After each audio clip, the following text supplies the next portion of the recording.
velocity and speed measurements.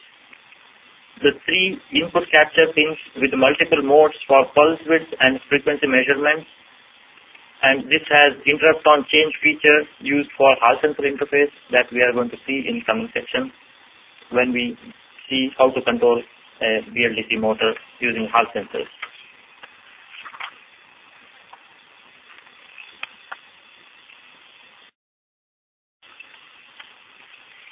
Let us quickly see how a brushless DC motor can be controlled to a drive and what is the drive topology.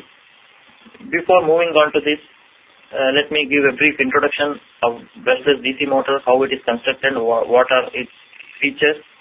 A brushless DC motor is a synchronous motor that finds numerous applications in motion control.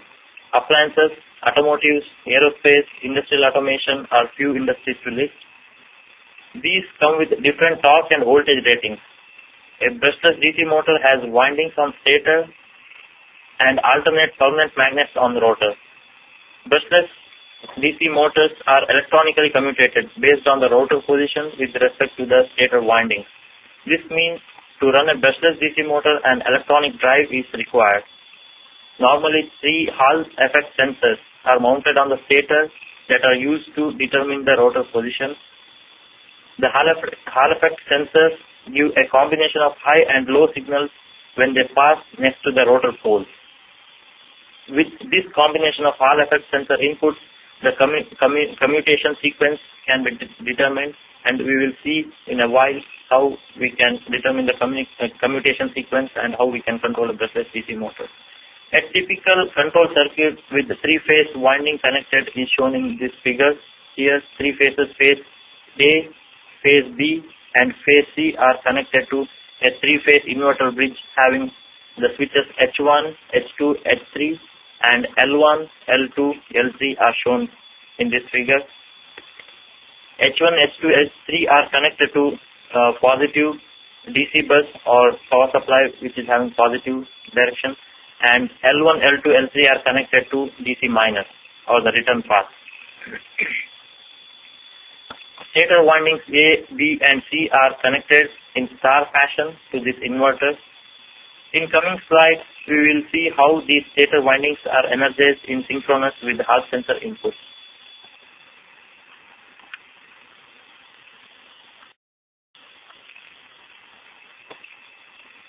This slide here shows what is the switching sequence that should be followed based on the Hall sensor input.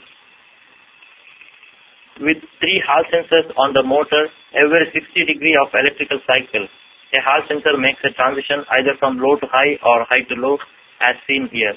Every 60 degrees, a Hall sensor makes a transition at this point, and the Hall sensor sequence changes from one to next. With this, every electrical cycle has 6 steps to complete one full cycle. That is 60 degree per sequence, so 6 steps per 360 degrees of electrical cycle. The energizing sequence will have 6 combination of on and off of the 6 switches that we saw in the previous slide. A typical switching sequence is shown here. This table gives a typical example of switching sequence. The Hall sensor inputs are at 120 degrees phase shift to each other. If you see here, each of these Hall sensor makes makes a transition, and they are at 120 degrees to each other. So Hall A makes a transition here, and Hall B makes a transition from low to high at this point, which is at 120 degrees phase shift to Hall A, and Hall C makes a transition at 240 degrees with respect to Hall A and 120 degrees with respect to Hall B input. Every sequence has 2 windings connected across the power supply and 3rd winding left open. If you see the sequence, example of sequence here, every phase has 2 windings connected across the power supply and 3rd left open. Considering the first step where Hall sensor input is 1, 0, 1. Here Hall A is 1, Hall B is 0 and Hall C is 1. As it is seen here, Hall A is 1, Hall B is 0 and Hall C is 1.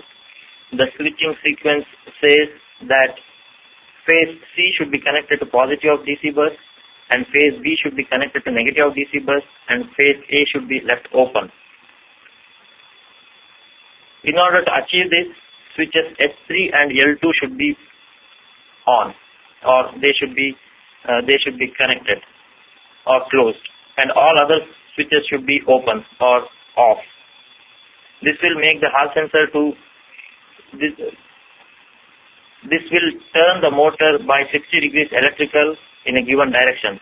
So by turning on S3 and L2, the rotor will rotate by 60 degrees, and this will make the Hall sensor to make another transition triggering the next point on the sequence table, and so on. So once these two phases are energized, the rotor will rotate by 60 degrees, and the next sequence will be hit by the Hall sensors. So this is the time. That is the time to energize the next winding. That is phase A and phase B, and phase C should be left open. So this should be continued to allow motor to run in one direction. But the electrical cycle and shaft rotation have a definite relation. The relation is the electrical cycle repeats every rotor pole pace.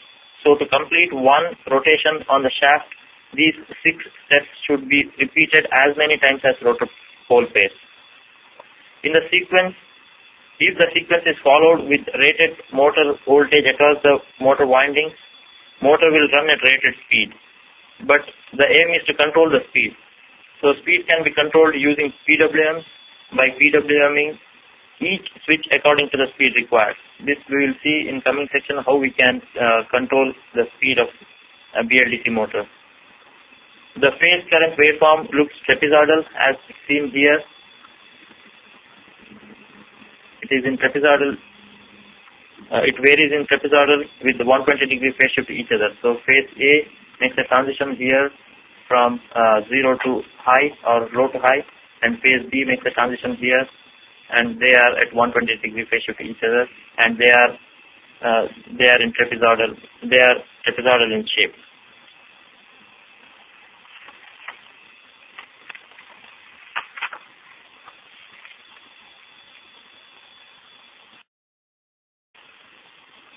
Let us see how we can interface a PIC18Fxx31 to control a brushless DC motor. This slide shows the hardware interface used for controlling a brushless DC motor. PWM 0 to PWM 5 here. Control 6 power switches connected to make a 3-phase inverter bridge, as we have seen earlier. DC supply to the inverter bridge can be derived either from a DC power supply or power source,